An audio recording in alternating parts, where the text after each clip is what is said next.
చిన్నశంకరంపేట మండలం Mirzapalli railway double line కోసం భూసేకరణ భూములను మెదక్ ఆర్డీఓ రమాదేవి, రైల్వే డిఎన్ ధర్మరాజు, తహసీల్దార్ మాలతి పరిశీలించారు. భూసేకరణకు ఉన్న అడ్డంకులు అడిగి తెలుసుకున్నారు.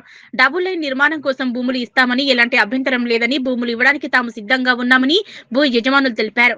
బ్రిడ్జి వద్ద వర్షాకాలం వస్తే నీరు నిల్వ ఉండడంతో రాకపోకలకు పూర్తిగా ఇబ్బందులు ఎదురవుతున్నాయని, సుమారు 10 గ్రామాల ప్రజలు ఈ దారి వెంటే నార్సింగి మండల కేంద్రానికి 44వ జాతీయ రహదారికి వెళ్లడం జరుగుతుందని, నీరు నిల్వ ఉండడంతో గ్రామం దిగ్బంధం అవుతుందని, మిర్జాపల్లి నుంచి చిన్నశంకరంపేట మండల కేంద్రానికి వెళ్లాలంటే చుట్టూ తిరిగి వెళ్లే పరిస్థితి నెలకొందన్నారు. దీంతో ప్రజలు ఇబ్బందులు ఎదుర్కోవడం జరుగుతుందన్నారు.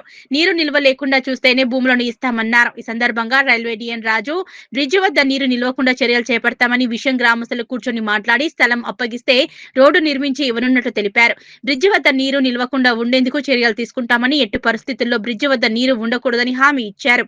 ఈ కార్యక్రమంలో ఆర్డీఓ రమాదేవి, తహసీల్దార్ మాలతి, భూసేకరణ అధికారి రమేష్, రైల్వే అధికారులు డిఎన్ ధర్మరాజు, రాకేష్, రెవెన్యూ ఇన్స్పెక్టర్ రాజు, మాజీ జెడ్పీటీసీ పోతరాజు రమణ, మాజీ సర్పంచ్ జనార్దన్, మాజీ ఉప సర్పంచ్ మనోజ్ కుమార్, గంగాధర్ గౌడ్, యాదగిరి, సంజీవ్, కృష్ణ, శ్రీనివాస్ గౌడ్ గ్రామస్తులు పాల్గొన్నారు.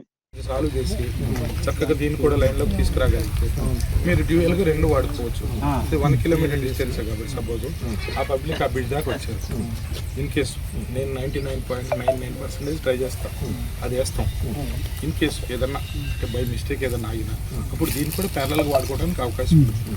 మీరు ఆయన ఏదో అడుగుతున్నారు, అది కోఆపరేట్ చేస్తే సొల్యూషన్ దొరుకుతుంది. అన్నగారు చెప్పింది అది వాళ్ళని కూడా అడిగిన వాళ్ళు అడిగితే ఏమంటారు అంటే 30 సంవత్సరం నుంచి మేము కూడా ఈ జాబ్ గురించి కోర్టు